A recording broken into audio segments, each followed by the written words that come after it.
My name is Martin Richards, and yes, I am a photographer.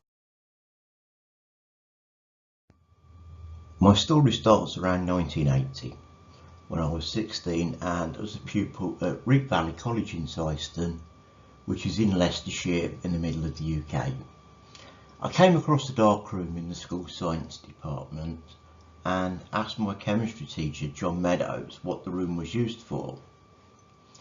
John was one of those special guys and teachers that took an interest in his students, and I guess we sort of thought of him as a mad professor type.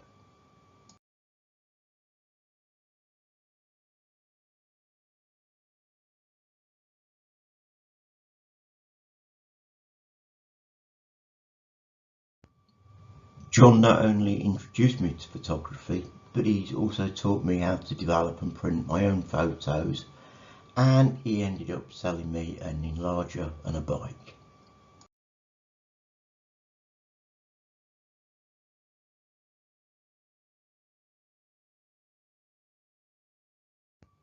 In 1982, at the age of 18, and my friends were going to university, I decided to take a different direction. I joined the Royal Air Force as a flight systems apprentice.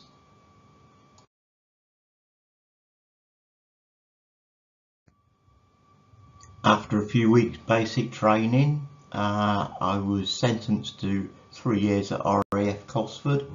It was and still is the one of the RAF's principal training colleges, where I was to learn aerospace engineering, electronics, computing, and quite a lot more. Cosford, as I say, is a major training site, and it also hosts the UK's main photographic school for the military, JSOC, Joint School of Photography. And the camp had a very active photographic club, which is where my sort of photography develops even more.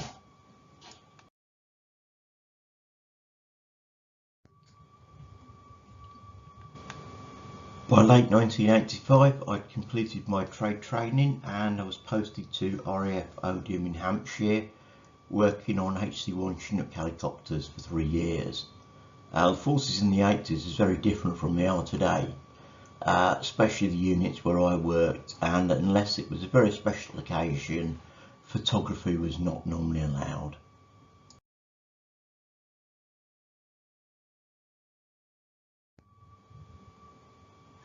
Although I could not use my skills as a photographer where I worked in the Air Force, I was able to travel and I was able to build solid grounding and progress as a landscape and travel photography. And also, given my background, I took 1 or 2 photos of aircraft over the years.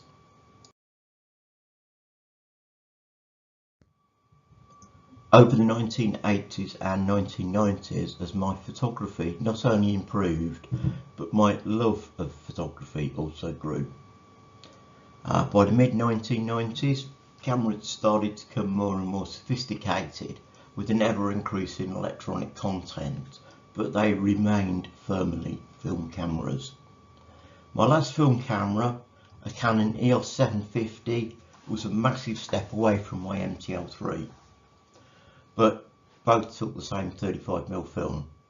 The EOS 750 had autofocus, auto exposure, built-in flash, and it had an internal motor that wound the film on, cocked the shutter. Basically, it was a film point and shoot SLR camera.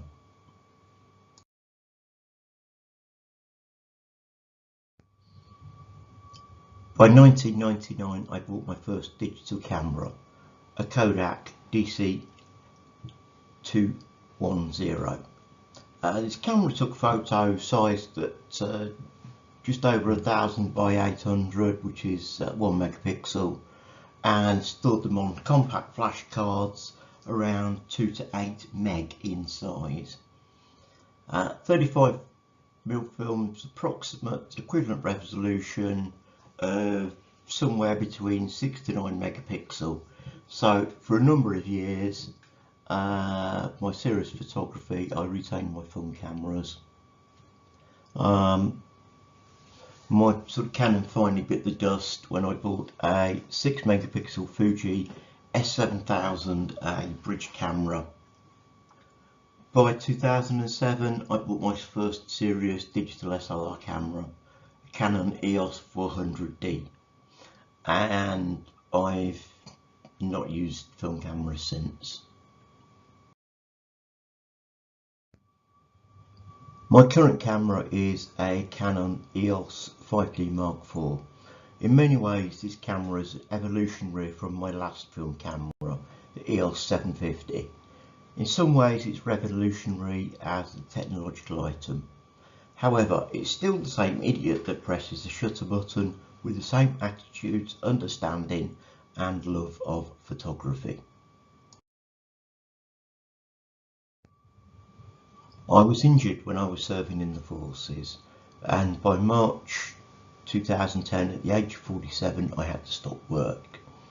Having spent 14 years in the RAF, then another 14 months mainly working for defence companies on communications and surveillance systems design, I was already in receipt of an MOD war pension, and basically I was able to live on that. Now, between the pension, some company pensions and the benefits, yeah, I could live on it, but I had to find something to do.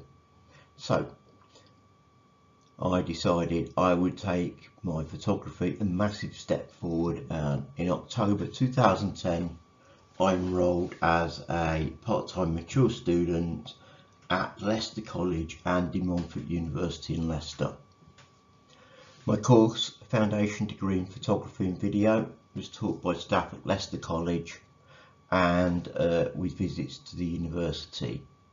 Eventually I topped that course up with a BA in photography at the main body of the university itself.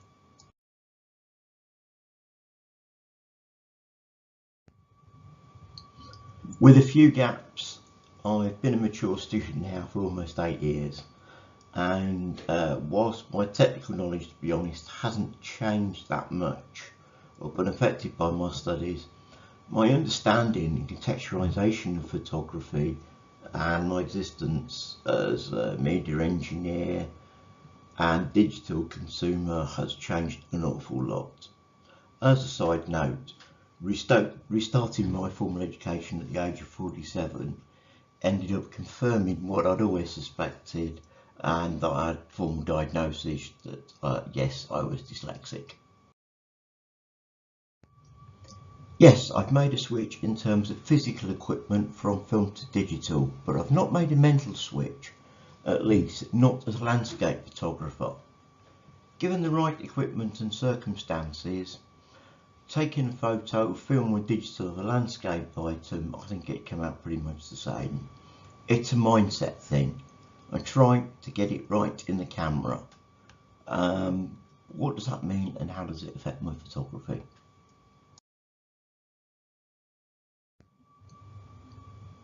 During my college courses, I was introduced to the work of other photographers, including one in particular, Ansel Adams. What attracted me to Adams and his work was his vision and outlook. He was trying to use his camera to show the rest of the world the scene before him.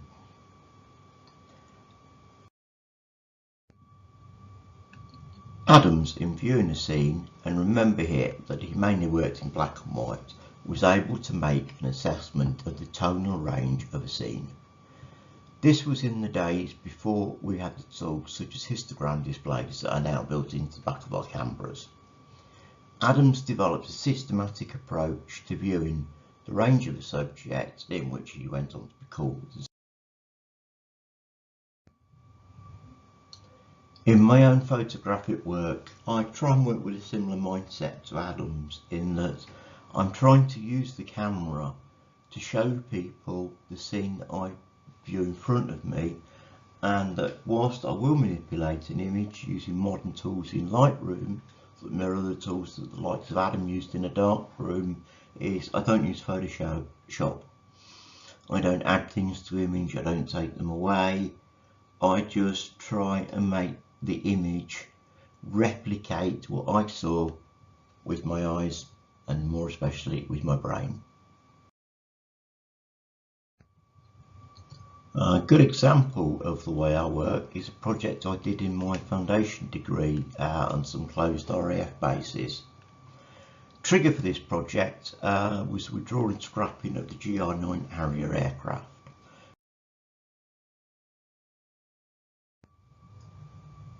My closed RAF based project, like most things these days, started off with research on the web using a variety of tools based on maps, history and several other bits and pieces.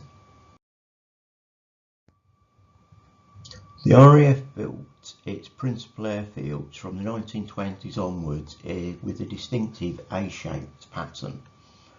Main runways would be orientated in line with prevailing winds, and there'd be two crossing runways. There'd be dispersal areas coming off the runways, and there'd be an area typically with about 4 hangars to service the aircraft. Following the end of World War II, the RAF had more airfields than it needed, and there's pretty much been a steady rate of closures since then. Having located probable sites using the maps and the aerial views that we used to look at, examine, and imply that there were structures and evidence in the landscape, I undertook a number of site visits. Given the degree of creativity and freedom that a digital camera gives me, for my serious landscape work I tend to shoot bracketed exposures. Now, working in this manner, I'm able to remove all elements of chance that I know I'm going to get an image that's going to work.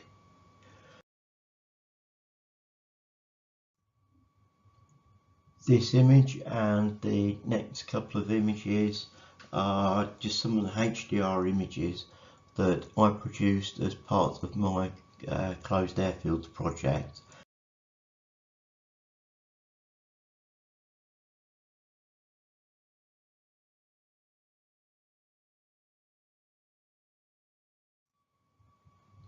In working with the digital camera, I'm trying to make the best use of technology to tell a story as truthfully as I see it. This image was shot by Ansel Adams, again using the latest technology to show people a scene as he viewed it. In his case, he was using high-speed film that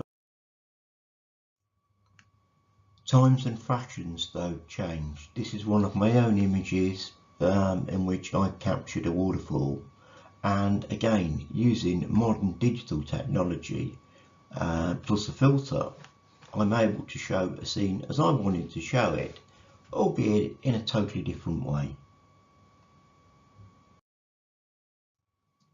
This is my final slide, and it starts to look at what I'm planning for my major project.